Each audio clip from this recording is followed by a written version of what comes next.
এই গরমে শুধু আইসক্রিম না খেয়ে যদি এমন ঠান্ডা ঠান্ডা ফিরনি খাওয়া যায় তাহলে কেমন হয় বলুন তো। তাই বাড়িতেই মাত্র 10 মিনিটে বানিয়ে নিলাম একদম দোকানের মতন ফিরনি। 500 ml দুধের জন্য 2 টেবিল স্পুন বাসমতি চাল 30 মিনিট ভিজিয়ে রেখেছিলাম। কড়াইয়ে দিলাম 500 ml দুধ। গরম হতে হতে আমি চালটাও পেস্ট করে নিলাম। তারপর একটা পাত্রে অল্প একটু গরম দুধ নিয়ে তাতে কয়েকটা জাফরান দিয়ে ভিজিয়ে রাখলাম।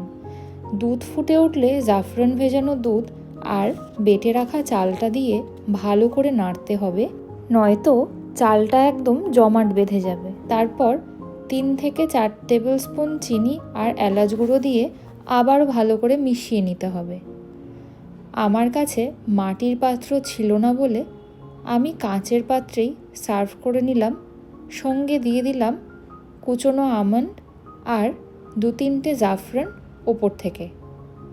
ফ্রিজে 6 থেকে 7 ঘন্টার জন্য সেট হতে রেখে দিয়েছিলাম। তারপর আর কি বলবো, জমে তো পুরো ফিরনি। আশা করব আপনারাও এটা ট্রাই করে দেখবেন। আর আজকের এই ভিডিওটা কেমন লাগলো অবশ্যই জানাবেন।